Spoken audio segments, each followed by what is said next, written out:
সূরা কাউসার ২১ বার পাঠ করে হাতের বৃদ্ধা আঙ্গুলে ফু দিলে যে কেউ আপনার বাধ্য হয়ে যাবে। প্রিয় ভাইয়েরা আমার, প্রিয় বোনেরা আমার, আমাদের মধ্যে অনেকেই আছেন দেখা যায় স্ত্রী স্বামীর কথা শোনে না, স্বামী স্ত্রীর কথা শোনে না, আবার দেখা যায় সন্তান বাবা মার কথা শোনে না, সন্তান বাবা মার অবাধ্য, স্ত্রী স্বামীর অবাধ্য, স্বামী স্ত্রীর অবাধ্য। এরকম অনেক প্রবলেম হয়। অনেকে আমাদেরকে ফোন দিয়ে বলেন, হুজুর আমার স্বামীটা আমার কথা শোনে না, আমার স্বামীটা আমার অবাধ্য। আবার অনেক স্বামীরা ফোন দিয়ে বলেন, হুজুর আমার স্ত্রীটা আমার অবাধ্য, সে আমার কথা শোনে না, আমার সন্তানটা আমার অবাধ্য, সে আমার কথা শুনতে চায় না। প্রিয় ভাইয়েরা আমার, প্রিয় বোনেরা আমার, আপনারা যদি এই আমলটা করতে পারেন, সূরা কাউসার ২১ বার পাঠ করে হাতের বৃদ্ধা আঙ্গুলে ফু দিতে পারেন, আপনার সন্তান আপনার অবাধ্য হলে সে আপনার বাধ্য হয়ে যাবে, আপনার স্ত্রী আপনার অবাধ্য হলে সে আপনার বাধ্য হয়ে যাবে। কিন্তু একটা কথা মাথায় রাখবেন, এটা কিন্তু হারাম কাজে ব্যয় করলে হবে না, অবশ্যই আপনার এটাকে হালাল কাজে ব্যয় করতে হবে। অনেকে আছেন কি যে গার্লফ্রেন্ড বয়ফ্রেন্ডের জন্য করতে চায়, আবার বয়ফ্রেন্ড গার্লফ্রেন্ডের জন্য করতে চায়। প্রিয় ভাই মনে রাখবেন, হারাম কাজে এটা কিন্তু কোনো কাজে আসবে না। আপনি কোরআনকে হারাম কাজে ব্যয় করবেন, এটার জন্য কিন্তু আপনাকে জাহান্নামে যেতে হবে।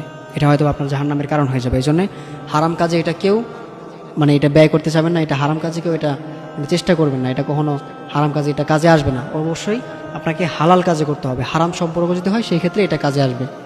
এখন বিষয় হচ্ছে আমলটা আপনি কীভাবে করবেন। আমলটা হচ্ছে আপনি প্রত্যেক ফরজ নামাজের পরে, যদি প্রত্যেক ফরজ নামাজের পরে না পারেন, প্রত্যেক ফজরের নামাজের পরে আর মাগরিবের নামাজের পরে আপনি আমলটা করবেন। সূরা কাউসার আপনি ২১ বার পাঠ করবেন। আপনি ফজরের নামাজটা শেষ করে এরপর জায়নামাজে বসে আপনি এই যে হাতটা এরকম করে, এই যে হাতের যেই বৃদ্ধা আঙ্গুলটা আছে এটা আপনি এই ছোটো আঙ্গুলে রাখবেন। এই ছোটো আঙ্গুলের যে নিচের যে গিরোটা আছে এখানে রেখে আপনি সূরা কাউসার ২১ বার পাঠ করবেন। তবে অবশ্যই আপনি আগে দুরূদ পাঠ করে নেবেন। আগে আপনি ৩ বার দুরূদ পাঠ করে এরপর সূরা কাউসার ২১ বার পাঠ করে এরপর আপনি এখানে ফু দিবেন। হাতে বৃদ্ধা আঙ্গুলে ফু দিয়ে হাতটা আপনি মুষ্টি করে ফেলবেন। হাতটা মুষ্টি করে এরপর আপনি যদি আপনার স্ত্রীকে বাধ্য করতে চান, যে স্ত্রী আপনার কথা শোনে না, আপনি আপনার স্ত্রীকে বাধ্য করতে চাচ্ছেন, তখন আপনি আপনার স্ত্রীর যে নামটা আছে সেটা আপনি ৭ বার স্মরণ করবেন। ৭ বার আপনি সেই নামটা বলবেন, বলে আপনার স্ত্রীর যে মা আছে, তার বাবা আছে, তার নামটা আপনি একবার করে উচ্চারণ করবেন। এটা যদি আপনি করতে পারেন, এটা আপনি টানা ২১ দিন করবেন। প্রথম ৭ দিন করবেন, যদি কাজে না আসে এরপর আপনি আবার ৭ দিন করবেন, যদি তাও কাজে না আসে আবার ৭ দিন করবেন। আপনি যদি টানা ২১ দিন করতে পারেন, ইনশাল্লাহ আল্লাহ তাআলা সেই অবাধ্য ব্যক্তিটাকে আপনার বাধ্য করে দিবেন।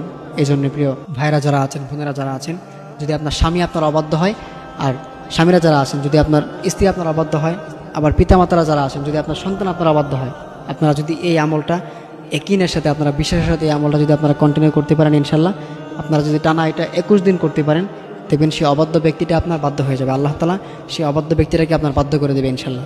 এই জন্য অবশ্যই আমরা এই আমলটা কন্টিনিউ করব। যাদের সন্তান কথা শোনে না, যাদের স্ত্রীর কথা শোনে না, যাদের স্ত্রী অবাধ্য, সন্তান অবাধ্য, আপনারা যদি এই আমলটা করতে পারেন, ইনশাল্লাহ এই আমল